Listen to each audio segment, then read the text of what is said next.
Bonjour et bienvenue sur ma chaîne Brille-en-toi grâce à Dieu.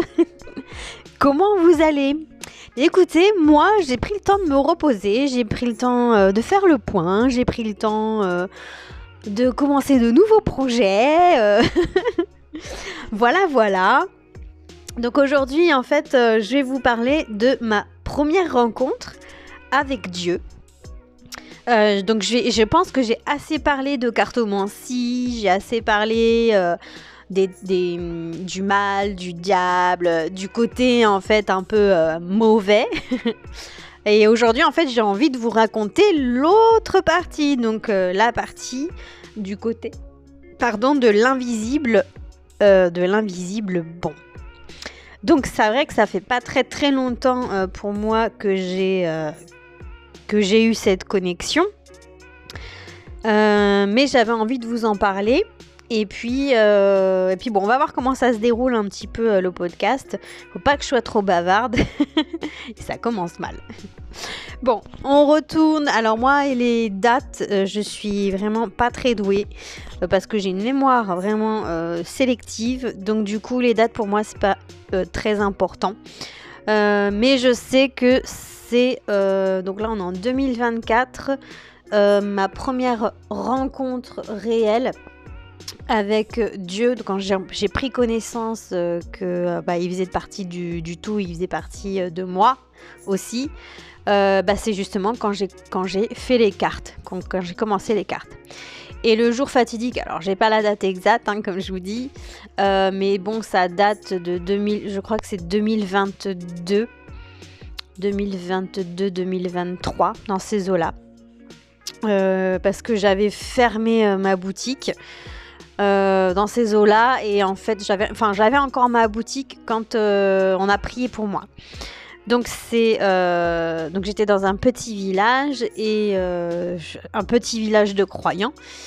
Et dans ce petit village, donc j'avais mes voisins qui eux étaient croyants depuis toujours. Donc une de mes voisines où son père est pasteur, et mon autre voisin où ses parents sont chrétiens, sont croyants. Donc ils sont nés en fait avec ça. Eux ils sont nés comme ça. Moi je suis née en étant athée. Mes parents ont des croyances athées. Voilà, donc je partais vraiment d'aucune croyance. C'était un peu, je suis comme saint Thomas et je ne crois que ce que je vois. Voilà, et donc qu'est-ce que j'ai fait? Je suis partie chercher. Alors bien tard, parce que j'ai commencé à faire la cartomancie à 38 ans. Et donc c'est bien tard, mais et pourtant je me posais quand même des questions déjà bientôt. Donc déjà quand j'avais l'âge de 10 ans, je me posais quand même déjà des questions.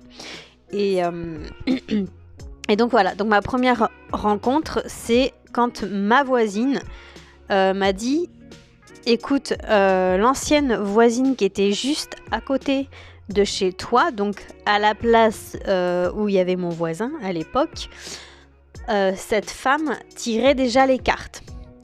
Et en fait son mari avait un cancer, je crois.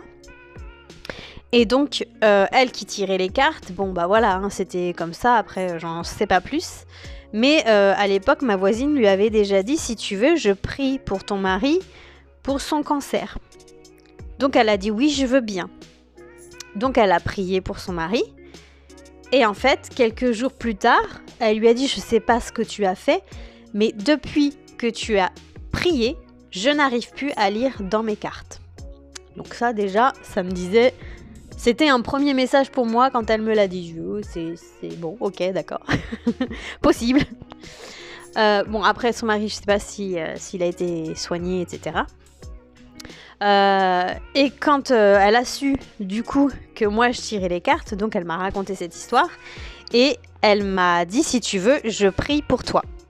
Donc moi à ce moment-là, je venais juste de commencer dans la cartomancie, ça faisait pas très très longtemps, et j'étais très passionnée par le visuel, par ce que ça pouvait apporter, etc. Donc j'étais plus dans le développement personnel.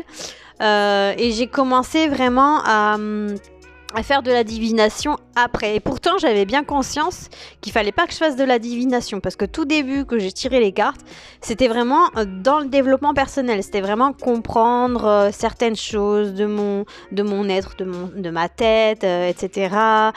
Voilà, c'était vraiment une démarche de remise en question, en gros. Et donc, je suis passée à la divination. C'est très subtil, donc il faut vraiment faire attention. Et quand elle m'a dit ça, quand elle m'a demandé si je voulais... Non, elle m'a même pas demandé, elle m'a dit « je vais prier pour toi ». Et à ce moment-là, quand je faisais la cartomancie, nous, par exemple, dans la cartomancie, à aucun moment, on avait le droit de tirer les cartes pour quelqu'un sans qu'il le sache. Donc du coup, j'ai un petit peu comparé. Je me suis dit, attends, normalement, elle a pas le droit de faire ça. Elle a pas le droit de prier pour moi, puisque dans la cartomancie, on n'a pas le droit de tirer les cartes pour les autres. Bon, en fait, maintenant j'ai compris, hein, la démarche est complètement différente.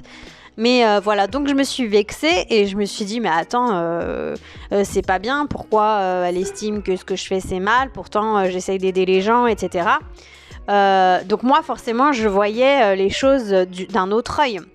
Je voyais pas les choses du côté mal.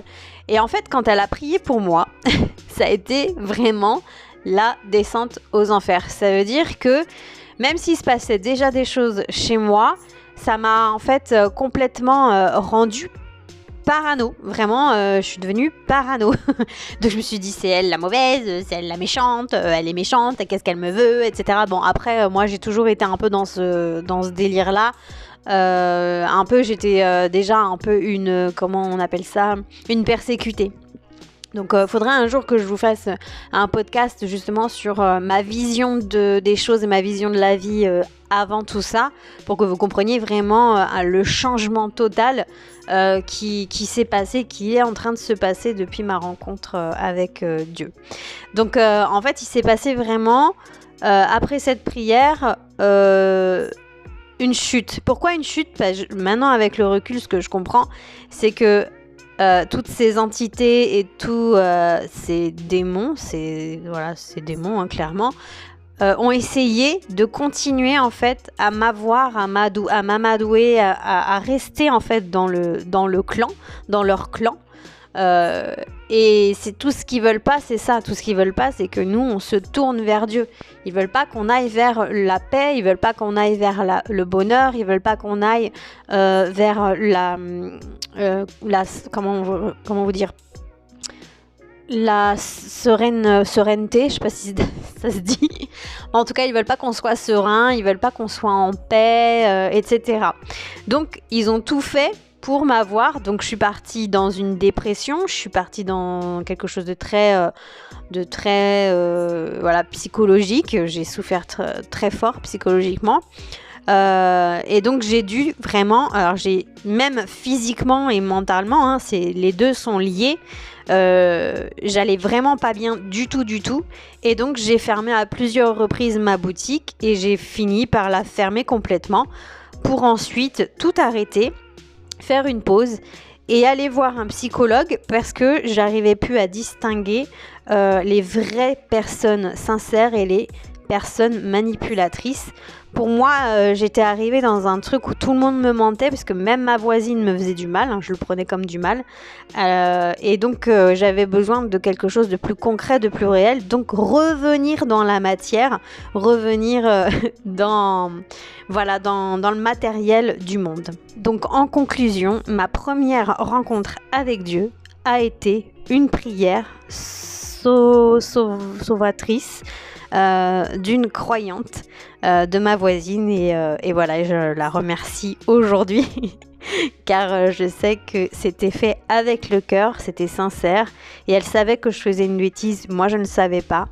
Et donc voilà ma première rencontre, en tout cas mon sauvetage du mal donc grâce à Dieu. Mon sauvetage du mal grâce à Dieu et grâce à une prière de Dieu par Jésus, puisque c'est une fille qui croit en Jésus, donc une chrétienne.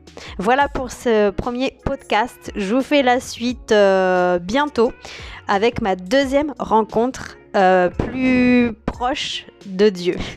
À très vite, n'hésitez pas à mettre des commentaires si vous avez aimé la vidéo. Ciao ciao!